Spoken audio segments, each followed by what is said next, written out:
Hey guys, it's Sam, and this is my spoiler-free review of The Poppy War by RF Kuang. This was actually my Patreon book pick for the month, so every month my Patreon supporters get to vote in a poll for a book that I'll read and review that month. We also do a buddy read of it for anyone who's interested over on the Discord group that's the Patreon exclusive Discord group, and patrons get to vote in a number of other polls and things and are just more actively involved in my content, so if you're interested in that, my Patreon is linked down below. I've had some problems linking it on the screen lately, something with YouTube, so it's always linked down below. So this is the first book in an adult fantasy trilogy, and this is a fantasy setting and story that is inspired by the events and the political plots and happenings of the Second Sino-Japanese War. Because of that, there are a lot of trigger warnings in here. If you're not familiar with that historical event and everything, it is very brutal. So let me read those off because I tried to get all of those in my Goodreads review. We have child abuse, self-harm, death of animals, very graphic violence, gore, graphic torture and descriptions of torture, graphic deaths, particularly of women, children, pregnant women, rape, very rampant opium use, and a self-sterilization scene. Now note that a lot of this isn't present throughout the book. Particularly the really graphic descriptions of violence are more so present in 2 chapters that depict a certain event that is a historical based event. So if you have any of those triggers, I would definitely look up more reviews or listen more to this one to kind of figure out if you could read this. It's pretty well documented online where these scenes are, but again, this is not done gratuitously. This is based on things that actually happened, which honestly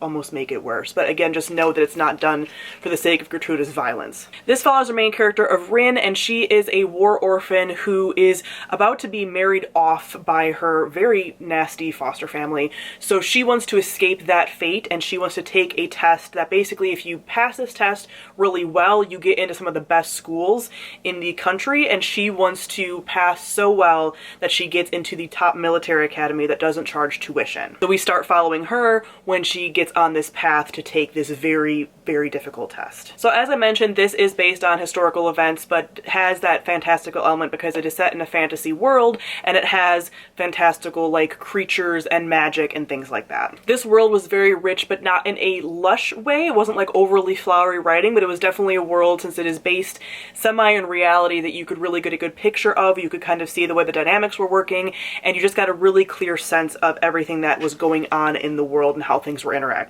I also really enjoyed the magic here. That this is magic that is based on mythology and connections to the gods and a pantheon of gods. So a lot of the magic users in here have to communicate with gods and kind of pull that power down for themselves. And you guys know how I feel about gods and connections to gods and things like that within mythology and lore in books. So I really loved that element as well. Since this is grimdark, there's also that like sort of sinister element to it of like the gods aren't necessarily benevolent beings who are like trying to help. Like they have their own vendetta, and they are very like one-sided about things and are not, again, trying to necessarily be like good. So there's that element of like if you use too much of your magic, that is going to be very bad as well. Next, we'll talk about our characters. I loved our main character of Rin like pretty much instantly. What is so great to watch about Rin's story and Rin's arc is you get to see a character who comes from basically nothing, but instead of having that like really fiery rage about this and like wanting to get vengeance, it's a very like slow burn, and I almost feel like her vengeance and like her anger at things is very slow building and like that cool vengeance, if that makes sense. Like she definitely seeks power. She's a very like Slytherin type character, I'd say. She's very ambitious. She enjoys getting praise from others. She enjoys being powerful, but not just for power's sake. And she is very much motivated by seeing the pain of others and what is going on. And so it's not just for herself, but that adds to this like cool rage that she has. And I love that about her. I also really like a lot of our side characters. I like a lot of the characters that she comes in contact with. There is not any kind of like romance plot in here, which I was actually kind of surprised by because a few times I thought it might go in that direction and it doesn't. So that was an unexpected twist, but then we have a lot of opportunities for really in-depth connection that is platonic, and even like a mentor-mentee type relationships and close platonic relationships that are really forged through war, and also these relationships that kind of continue over time because we follow her probably over, I want to say it's like 3 or 4 years minimum, probably more than that that we follow her. So we get to see some of these characters that she knew earlier on and how those relationships change. So I really like watching all of that as well. Rin also has an interesting history that she's learning about as we're seeing her learn about it. So it was really also cool to see some of the connections that she has culturally to other characters, as well as just like her learning about her culture that she came from. Lastly, I'm gonna talk about the plot. The plot and the writing of this is so engaging. This is a book that can be difficult at times, like I mentioned with all the trigger warnings, but it never felt really bogged down in that. It didn't ever feel like it was trying to put that stuff in front of you for shock value.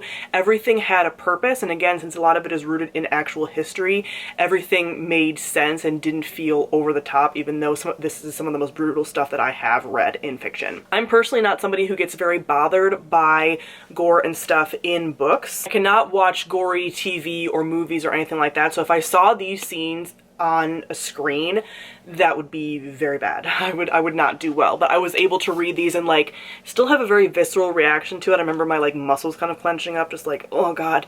But it isn't something that like sticks and burrows in my brain. But if you're somebody that reads scenes and is going to be bothered, again, like I said, check out the trigger warnings and everything. Even those really horrific things, we don't get stuck in, and we're able to move past that. And so it wasn't feeling like too overwhelming throughout. And it was just a story that I was very connected to.